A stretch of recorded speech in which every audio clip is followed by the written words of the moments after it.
Welcome to Hennett Minutes. I'm Greg Hennett. Today's message is titled The Nuts and Bolts of Divine Guidance. Our text is Romans 8:14. As many as are led by the Spirit of God, they are the children of God, or the true children of God, or they are the ones living like the child of God, Jesus. What about the rest of us? Well, if we don't obey divine guidance, we're not living as a child of God. We may be born again and on our way to heaven, but we're still living the old way. So this is very important that we be led by the Spirit of God. What are the elements of divine guidance? Well, the first is heeding God's prompts when He urges you to do or go or to speak. And when this comes, you will then act upon it. Now, how do you receive this prompt? Well, by being in constant touch with God. By prayer, you stay close to God. Eleazar, the servant of Abraham, was praying to find the proper bride for his master's son. And when he stopped praying, he looked up and there was Rebekah. And he said, I being in the way, the Lord led me to the house of my master's brethren. And I will add, by prayer. And then Bible reading. As you stay immersed in the Bible, in the Logos, the thought of God, your mind is being immersed with His mind, and He can easily speak to you through the Word. Or in His still small voice in your heart while you're in the Word. And whatever He leads or guides will never be contrary to Scripture.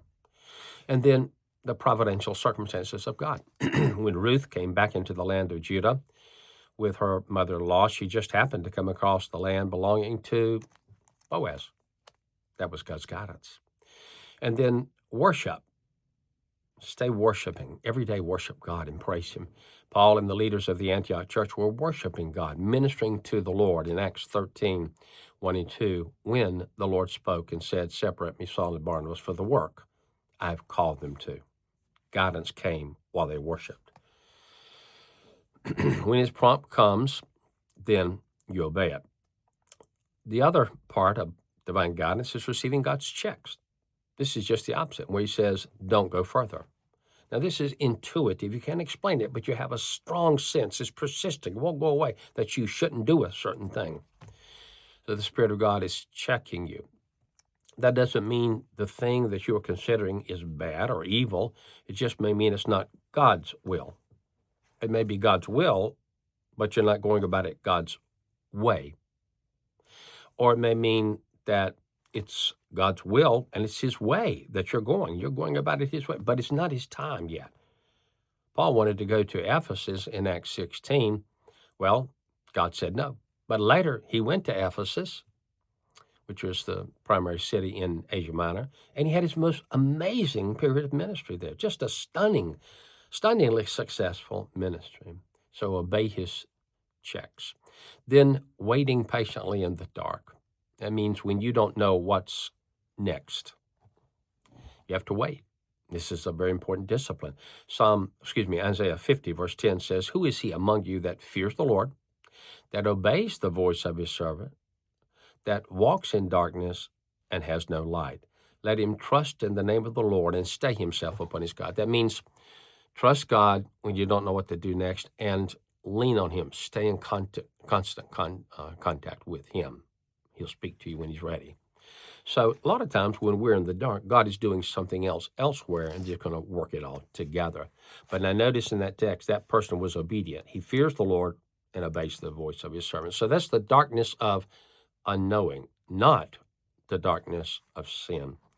Then act promptly. That's the last nut and bolt. When God shows you His will and confirms it, act. Now, if you're not sure, pray for confirmation. God will gladly give it to you. But once you know His will and it's confirmed, there's only one thing to do: act. Don't wait further, act. You know, when Abraham was told by God to go out into a land he would afterward inherit, he didn't know where it was, but he obeyed and went out in a westerly direction, not knowing where he was ultimately going. But he knew God, he knew His voice, and he trusted God's nature. This is the key to divine guidance. You have to trust God. Now, what are the enemies of being Spirit-led? Well, here's some of them. Our human reason We reason ourselves out of the will of God. And Proverbs 3, 5, and 6 says, trust the Lord with all your heart and do not lean to your own understanding. In all your ways, acknowledge him, that is, he is present and he's controlling what you can't control, and he will direct your paths. God will guide you. So don't let your human reason talk you out of doing what God has plainly showed you to do. Then there is other people's human reason. They want to get into the act when they know that you're waiting for the next move in your life. And they mean well, but often their wisdom can lead you away from God's wise path. And then there's considering possible consequences. Often we think, well, if I obey God in this matter, what will he do? What will she think? What will they do? What will I do for money? What will I do for housing? Blah, blah, blah, and on and on and on.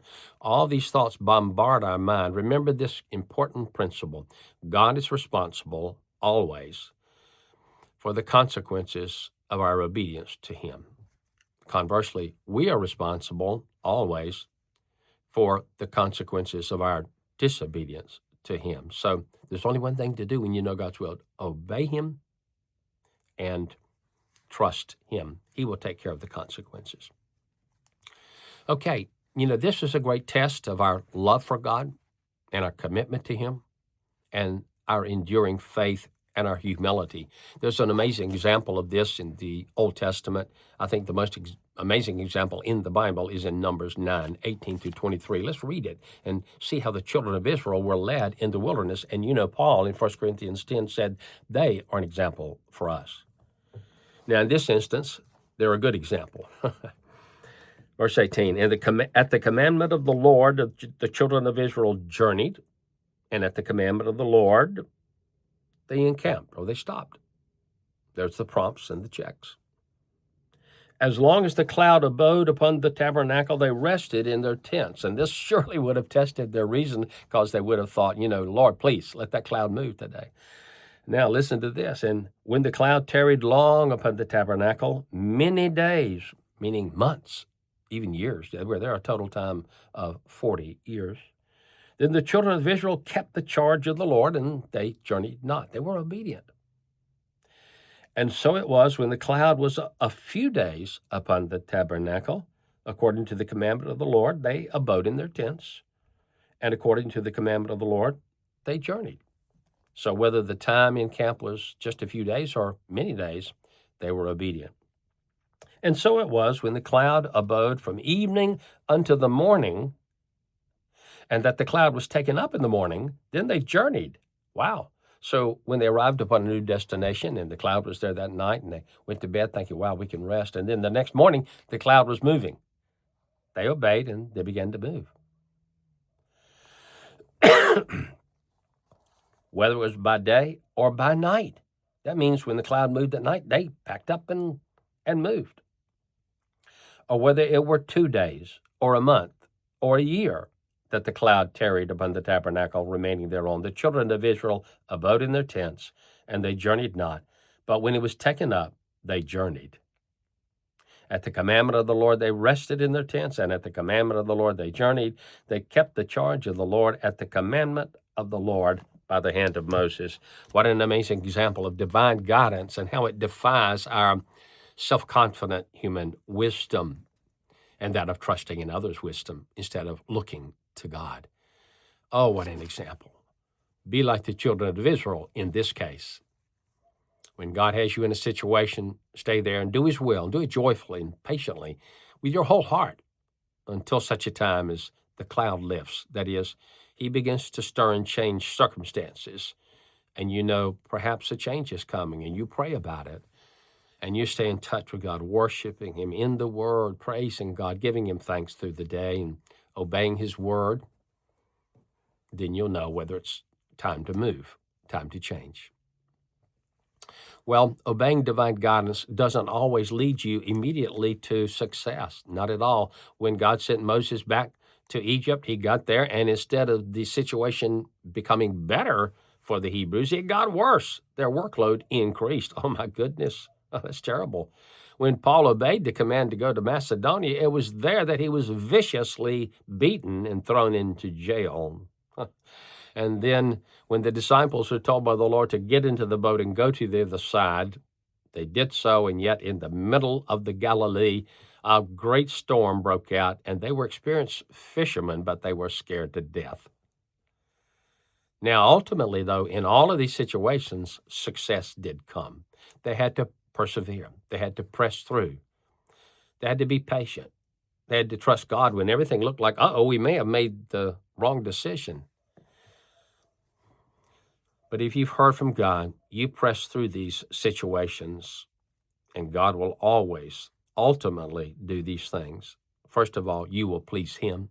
And there's nothing better to hear these words, "Well done, thou good and faithful servant." Second, you will help other people. There's no greater joy next to that, next to knowing that God is pleased with you, than knowing that God has used you to help other people. Joseph said that God had brought him to his position in Egypt to help save many people alive. Oh, what a blessing. What a blessing. And then number three, you will glorify God. You will bring honor to Him because divine guidance shows the amazing wisdom of God. And finally, you will win His approval for higher service. He will say, "Friend, come up higher." And I think best of all, you will be permitted to come closer to the Lord and have deeper, fuller, stronger, sweeter fellowship with Jesus Christ in the Word, in prayer and worship and praise, and then walking through the day. What an amazing thing. Why? Because you're following divine guidance now, not your own guidance. Friends, that is the nuts and the bolts of divine guidance.